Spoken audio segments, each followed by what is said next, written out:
예, 주님은 대제사장들과 백성의 장로들, 바리새인들의 무리들과 이제 마지막 고난 주간에 성전에서 행하시면서 완전히 정면으로 충돌하는 모습을 계속 보이고 계십니다. 구약 시대에 다른 선지자들의 모습이 겹쳐서 주님의 이런 행적과 함께 떠오르게 됩니다. 이사야 선지자가 떠올랐고요, 예레미야 선지자가 떠올랐습니다. 또 성전 제단에서 맞아 죽은 발야기야의 아들 스가랴 선지자, 이런 인물들이 떠올랐습니다. 이사야 선지자는 직접 순교한 장면이 기록되어 있지 않습니다만은 미드라시나 이런 구약의 주석서들에 보면은 같은 왕족으로서 왕인 므낫세 왕 시대에 이제 숨어 있다가 발각이 되어서 나무통 속에 이제 들어가 있는 채로 토부룩혀서 죽임을 당했다, 이런 내용이 나옵니다. 그것이 이제 히브리서에 토부룩혀서 순교한 자로서 한 사람이 나오는데 그게 이사야를 가리킨다, 이런 내용이 있고요. 또 예레미야 선지자는 다시는 이 하나님의 말씀을 전하지 않겠다 하면 속에서 불 붙는 것 같아서 견딜 수가 없어서 하나님의 말씀을 바르게 사람들 앞에서 전했을 때 사람들이 듣기 싫다고 하면서 우물물에 그를 집어넣지 않습니까? 이런 식으로 선지자들은 박해를 받았습니다. 그런데 예수님도 예루살렘 성전에서 대제사장의 무리들과 정면으로 이렇게 충돌하기를 마다하지 않으십니다. 그리고 이러한 일들이 이제 직접적으로 예수님을 체포하려는 결심에 이르게 했다고 생각이 됩니다. 벌써 이 장면에서부터 십자가에서 죽으시는 그러한 모습을 우리가 미리 볼 수 있다고 생각합니다. 주님은 성전에 들어가셔서 백성들을 가르치셨습니다. 우리는 6월절에 전 세계에서 몰려온 모든 유대인들, 디아스포라 유대인들까지 성전에서 북적이는 모습을 상상할 수가 있습니다. 거기서 백성들을 가르치셨습니다. 그러자 대제사장들과 백성의 장로들의 무리들이 가만히 앉아서 그것을 보고만 있지 않았습니다. 성전 정화 사건도 있었고 또 백성들을 직접 가르치시는 이러한 모습들, 그리고 성전 정화 사건에 이르러서 보지 못하는 자들을 뜨게 하는 그런 이적들도 계속 따르고 있었습니다. 그들은 가만히 있지 않았습니다. 따져서 묻기를 네가 무슨 권위로 이런 일을 하느냐, 또 누가 이 권위를 주었느냐, 이렇게 따집니다. 당시 이스라엘 사회에서 대제사장의 무리들보다 종교적으로 정치적으로 더 높은 권위는 없었습니다. 자기들이 권위를 준 적이 없는데 예수님이 왜 이런 일을 하냐는 것이죠. 자기들이 가장 높은 권위를 가지고 있는데 우리 허락도 받지 않고 어떻게 이런 일을 벌이느냐, 이렇게 합니다.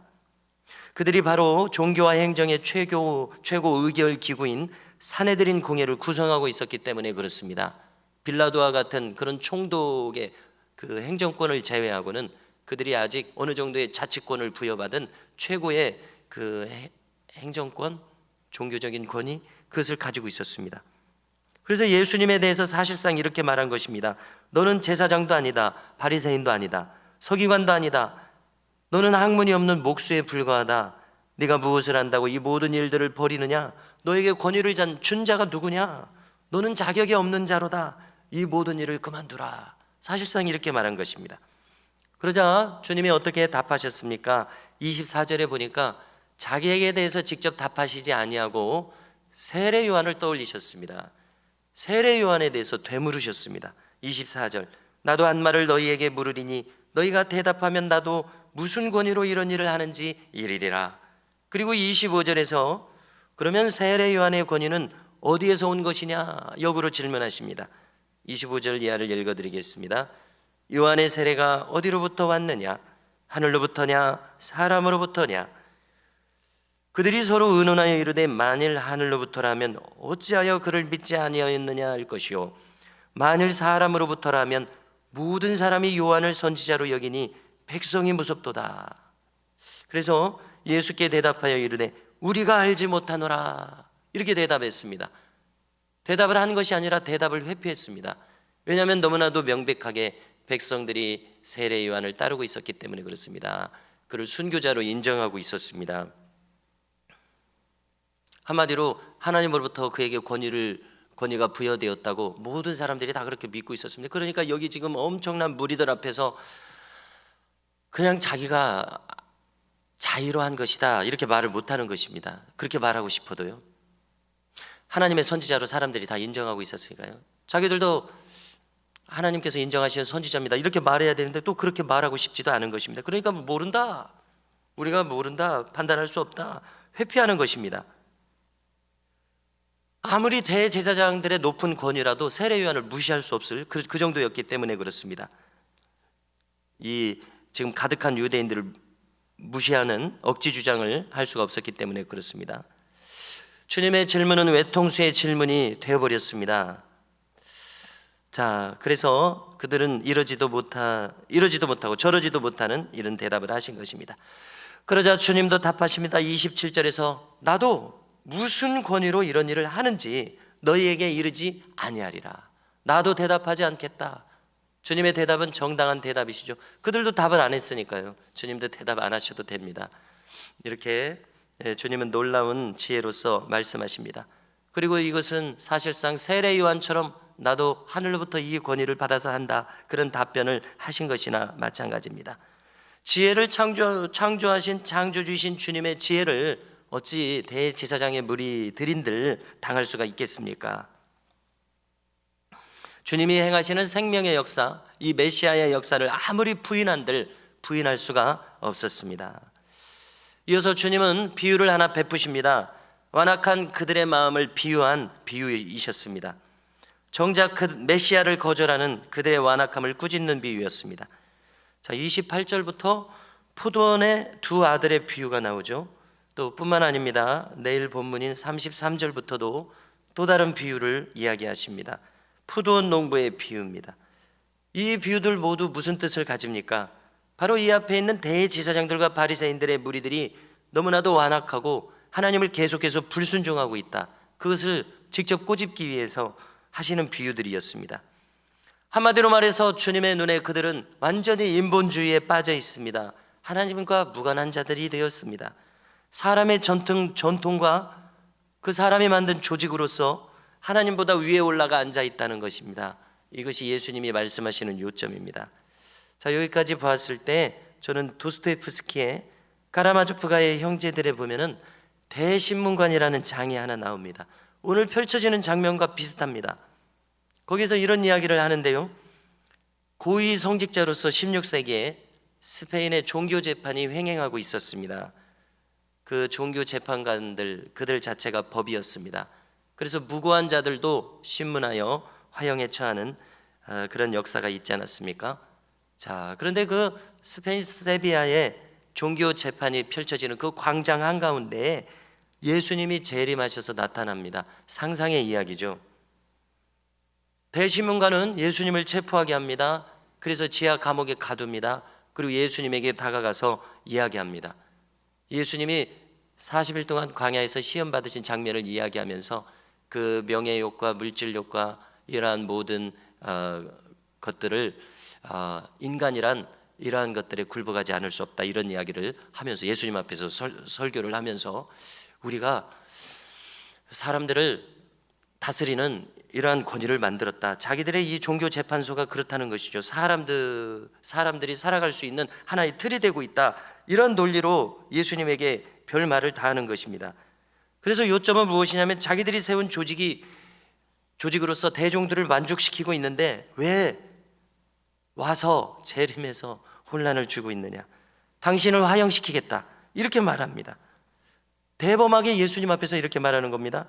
그러자 주님은 이야기를 다 듣고 아무 이야기도 하지 않으십니다. 그저 이 대신문관에게 입맞춤을 하십니다. 그래서 대신문관은 이 주님에게서 무엇인가 권위를 느낀 것 같습니다. 소스라치게 놀라면서 이렇게 말합니다. 떠나시오, 다시는 찾아오지 마시오 라면서 이야기가 끝이 납니다. 여기 이 대제사장의 무리들이 자기들만의 왕국을 세운 것과 비슷하다고 저는 느꼈습니다. 자기들이 세운 이 왕국을 왜 예수님이 와서 흔들고 있느냐, 이렇게 지금 사실상 말하고 있는 것입니다. 자기들을 건들지 말라는 것입니다. 주님의 비유는 이것입니다. 두 아들이 있었습니다. 그들은 아버지로부터 명령을 듣습니다. 맏아들에게 이야기합니다. 너 오늘 포도원에 가서 일하라. 그러자 맏아들이 예 하고 대답을 했습니다마는 대답만 하고 가지 않았습니다. 불순종했습니다. 둘째 아들에게도 똑같이 말했습니다. 둘째 아들은 즉시로 싫습니다라고 말했습니다. 그러나 곧 뉘우치고 일하러 갔습니다. 둘 중에 누가 아버지의 뜻대로 했냐고 물으셨습니다. 당연히 생각할 것도 없이 둘째 아들이었습니다. 그렇게 답합니다. 그러자 주님이 설명하십니다. 31절에 보니까 세리들과 창녀들이 너희보다 먼저 하나님의 나라에 들어가리라. 주님은 거침없이 지금 말씀하고 계신 것입니다. 여기 이 첫째 아들은 대제사장의 무리들을 가리킵니다. 둘째 아들은 회개하고 믿은 죄인들을 가리킵니다. 32절에서 마지막으로 요한이 의의 도로 너희에게 왔거늘 너희는 그를 믿지 아니하였으되 세리와 창녀는 믿었으며 너희는 이것을 보고도 끝내 뉘우쳐 믿지 아니하였도다 말씀하십니다. 자신 앞에 있는 대제사장의 무리들이 바로 이 첫째 아들과 같다고 이야기하신 것입니다. 성전 정화 사건에서 우리가 볼 수 있듯이요, 이 대제사장의 무리들의 부패와 완악함은 너무나도 뿌리 깊습니다. 우리가 생각할 때 어떻게 이렇게 그들이 공고한 그 조직을 세웠는데 어떻게 그들이 돌이킬 수 있을까? 정말 불가능한 것처럼 보입니다. 주님이 이렇게 말씀하신 것이 있습니다. 사람으로서는 할 수 없으되 하나님으로서는 할 수 있느니라. 그렇게 말씀하신 것처럼 하나님의 막 강권적인 역사로 그들의 마음을 돌이키지 않으면 그들이 돌이킬 수 없는 것처럼 보입니다. 다메섹 도상의 바울을 보십시오. 하나님께서 직접 계시하시지 않는 한 그들이 결코 돌이킬 수 없다고 생각이 들지 않습니까? 스스로의 능력으로는 도무지 회개할 능력이 없는 사람들이었습니다. 성도 여러분, 우리는 이 주님의 비유를 들으면서 세리와 창녀들처럼 뉘우치고 순종한 이 둘째 아들과 같은 심령으로 살아야 될 줄로 믿습니다. 이것이 바로 날마다 자기 두루마기를 빠는 회개의 심령으로 살아가는 마음이라고 생각합니다. 자, 언제나 우리 스스로의 마음을 돌아보면서 오늘도 순종하는 자녀의 삶이 되실 수 있기를 주님의 이름으로 축복합니다.